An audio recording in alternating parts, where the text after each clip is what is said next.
Can you guys hear me okay? Excellent. All right. So we're going to touch on a couple subjects, focusing around Net Promoter Score today.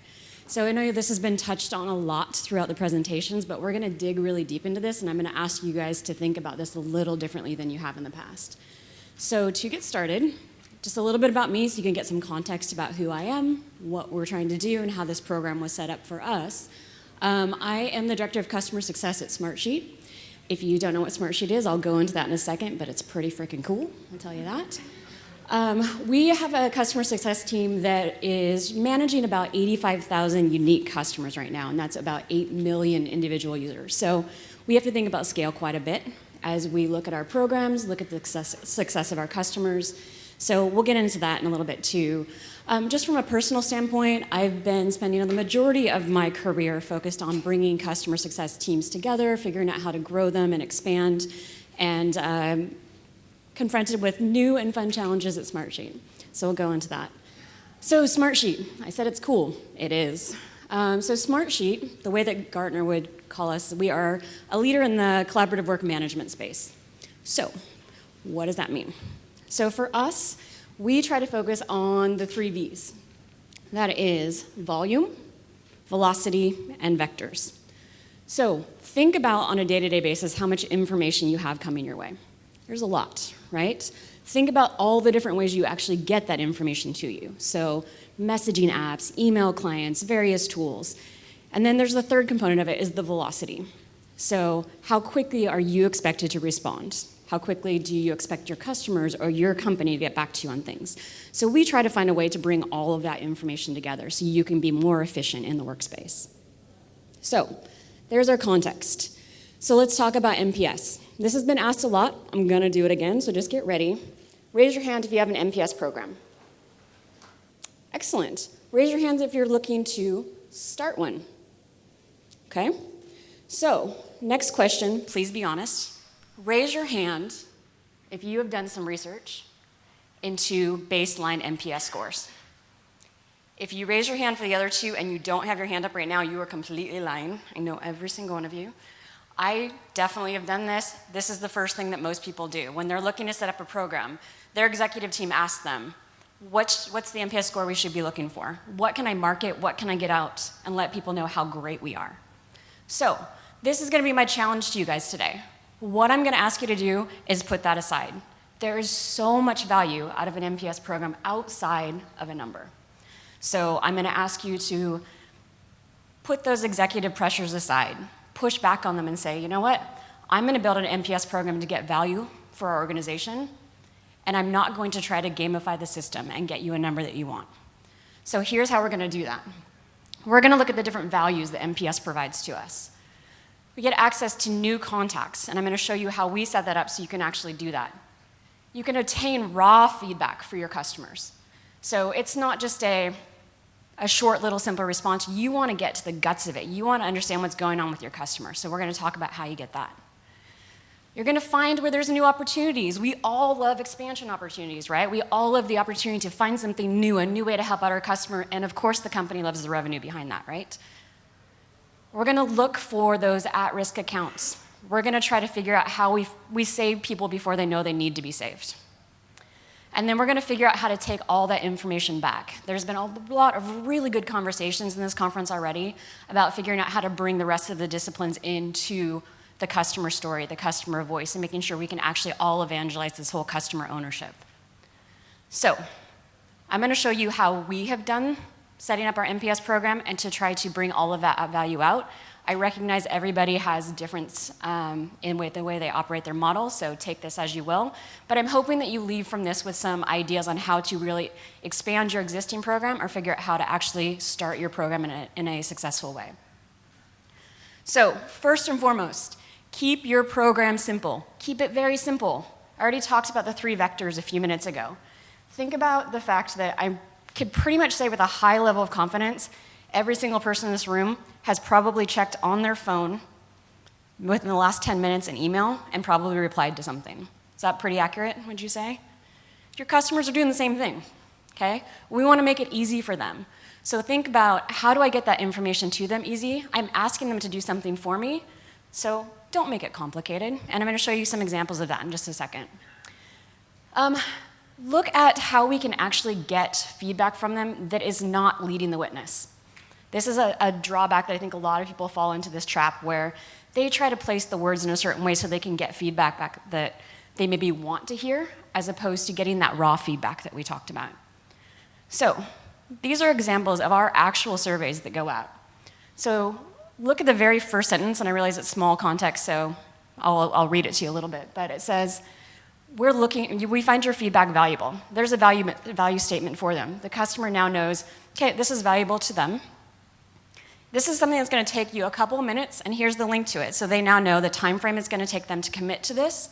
They know how to do it. This can all be seen on your handset without having to scroll.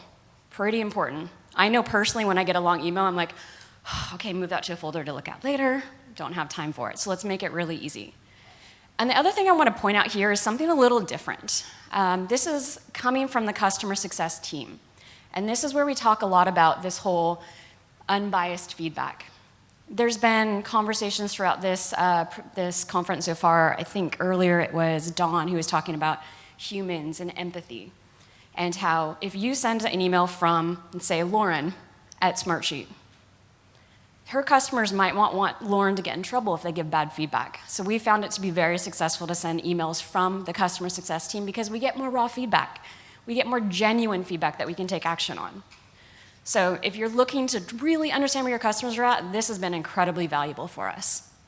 The other thing I want to point out is this is the actual survey. So when somebody clicks on a link, they get taken to this survey. And it is a very standard survey. This should not be a shock to anyone.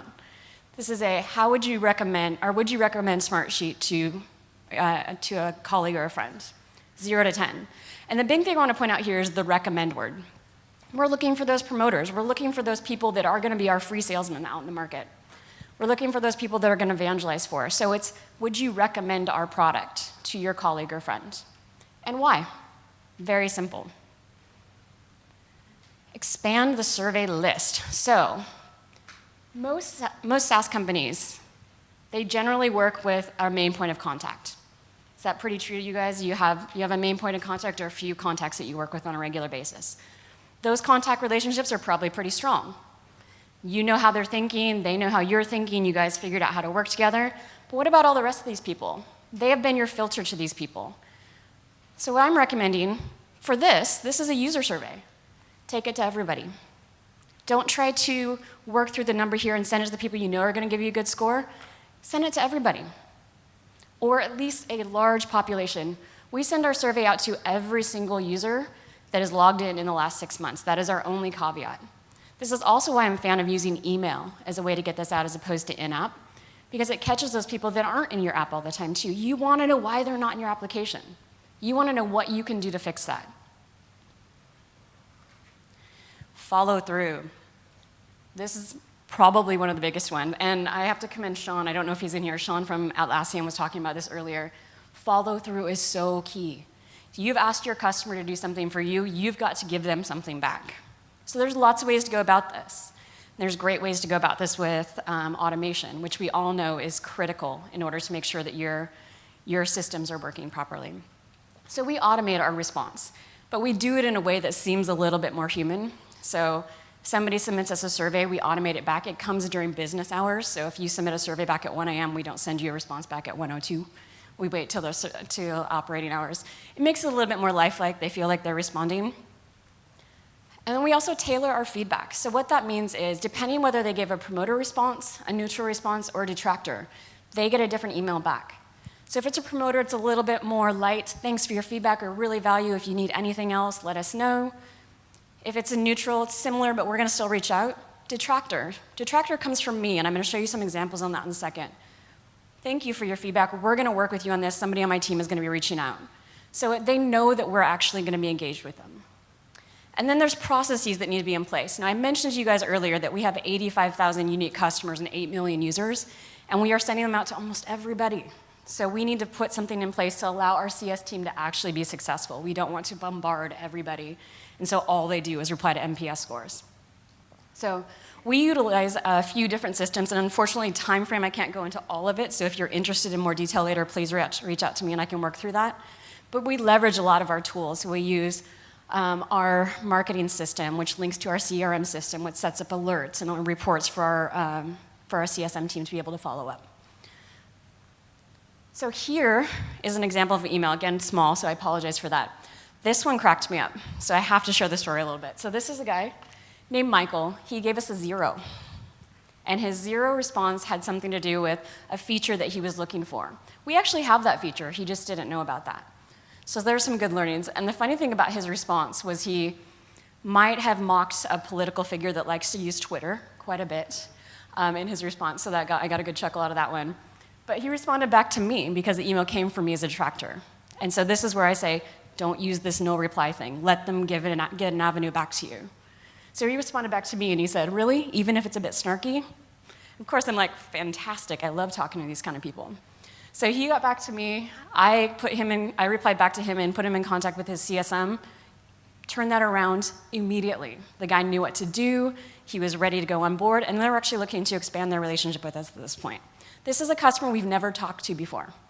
So this is not our main point of contact. So that's reaching out to all those different people. It's giving them an avenue to come back to us and giving action right away. So here is one more. Same kind of thing. She was a detractor. She gave us, I think, a 6.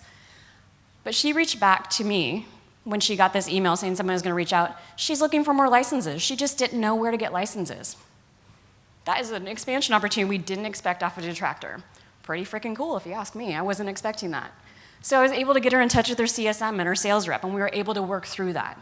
So these are things we didn't expect, different values we weren't really expecting that were going to come down our way.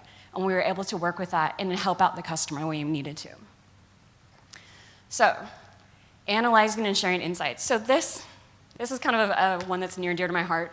So my team likes to lovingly joke about the fact that I love data so much. So this is pretty important. You have all of this data now coming in. If you don't do anything with it, it's a crime. You've got to figure out how to actually do something with this. So we look at trends quite a bit. So one of the trends we looked at is when is the right time to send an NPS survey? This is a constant debate I hear back and forth of what's the right time. So at Smartsheet, we spent a lot of time figuring out how we're onboarding our customers. So we wanted to make sure we were actually doing that correctly. So what we do is we actually send a survey 3 months after the individual user is licensed. So we're not doing this in cohorts, it's all done automatically. If a user is licensed, 3 months later, they get a survey from us. That lets us know that they are able to tell us, get feedback on what their onboarding experience was like. They let us know if they don't have enough training. We found out information about they wanted to know about certain user or certain features. It's a really great opportunity for us to figure out how do we perfect that onboarding experience. And then we send out 6 months after that. So that hits the 9-month point. We still have a few months to figure out if we need to do anything for that renewal, if there's expansions, and then it continues on. And this has been a really successful thing for us. And what we're also able to do is we're looking at trends through cohorts. So we can look at new users as at the 3-month point, how are they doing at the 9-month point? This is a user base that came in 2017 of January. What's going to look like in a year versus the previous year? So we can figure out what maybe product features came into play or what different processes that we had into play. So we can do a lot of analysis on this. Track your NPS outcomes. So there was a conversation I went to earlier that was talking about how do you actually sell customer success to executives? Outcomes. You're looking for revenue. You're looking for dollars. If I can go back and say, of the NPS responses, all of these led to expansion opportunities, and I have that revenue number, I have that quantity number, I'm going to get a lot more attention from my executive team. They're going to help me build out my team because they're going to see the value there. So be able to track those different value points that are really important for your organization via NPS. And then share the insights. So we work really closely with the rest of our disciplines in our organization. Our BI team has done some fantastic work with figuring out how to automatically categorize the feedback that's coming in. So they've done a lot of the heavy lifting for us. But we also meet with our product team on a monthly basis, and they go through all of this feedback, and they figure out where we need to focus on. And Lisa is going to go over that shortly, too, so it's going to be a nice segue into this conversation. But utilize all that information and pass it along. And then it gives us a chance to go back to you and go, you know what are we not doing as a CS organization? Maybe our training needs to be changed up a little bit. What can we do to better ourselves? So, key takeaways on this. Keep it simple. Can't emphasize that enough. Keep it simple, keep it simple. Don't try to play around with the words. Just keep it simple. All right? Nobody has time anymore. Make sure you listen to your customer and you follow up. I'm going to point out Sean again. He had a great stat about 1 in 5 people think that customers actually read feedback, and 97% of those customers say if they feel like you're getting their feedback, they're actually going to be loyal to you. So that's so important. So thank you for the stat, Sean, if you're in here. It was awesome. So make sure you follow up and make that process easier for your team. And then don't forget to share that information with the rest of your company. It is so incredibly valuable. So that is basically it. I hope that you found that valuable, and I hope that there sparked some new interest in what to do. Is there any questions for the group? Yeah. Wait. Oh. Gonna put you on mic. All right.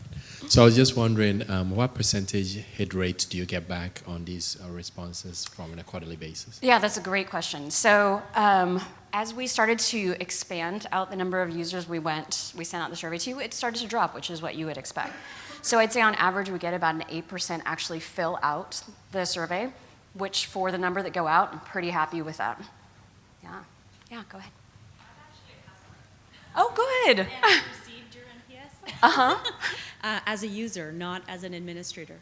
And I guess my question is, how do you get approval to get those end user contact details? Because in the HR space, which we're in, getting that contact information would be a little bit more challenging from a privacy perspective. That's a really great question, and I'm glad that you've got that. I'd love to talk to you about that later on, too. So think about your point of contact. They are working with you because they want a program to be successful, right? So you can actually take this from the standpoint of, we want to send this out to users because we're going to help you out. This program's not going to be successful if you have people struggling and you don't know about it. So really take it from a standpoint of, I'm trying to help you. Hi. How are you evaluating your open-ended feedback? Is it a case-by-case basis, or is there sort of a systematic approach you're taking to that?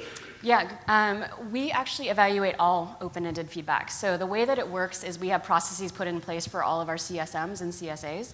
So they actually have SLAs to respond to their different bits of feedback that come in. So for detractors, they have a 1 business day to respond, and for neutrals and promoters, it's typically 48 hours, or so 2 business days to respond. And so because we do it a little bit more segmented out, we're not doing bulk surveys out at one time, it actually is a pretty scalable process for them. So they get a report at the end of the day that says, these are all the people that you need to reply to, and they can easily click through and do replies. So it's pretty easy to follow up. And if you don't believe me, these 2 are on the team, so you can ask them afterwards as well.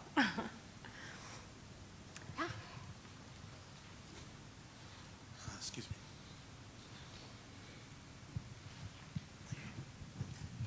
So one of the challenges that we run into is when we reach out, the CSM reaches out, how do you capture that info, and then how do you aggregate it so that it's something that's shareable to the wider organization? We're just struggling, do we put it in Salesforce, but then you can't really report on it. So I just thought I'd ask how you guys kind of capture and compile the data. Yeah, it's a great question and definitely a struggle that I think a lot of people go through.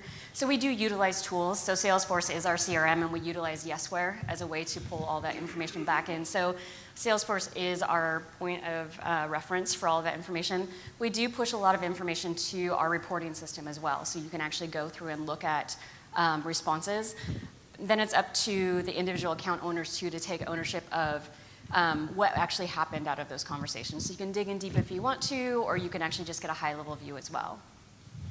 I think this will be our last question. How do you aggregate the results? You mentioned that you are getting the results maybe every day, maybe from 10 people, 3 people. At what point and how do you calculate the NPS because you're getting those data points in different times? Yeah, so we calculate through our tools. So everything comes in via Salesforce, and then we push it out to our reporting system. So there's a calculation that's done on our back-end database to establish what our NPS score is. So it's reported on a daily basis. And if we can talk about it, I'm not sure if I answer your question, so we can talk about it more later. So, yeah. Thank you very much, Tasha. All right, thanks everyone.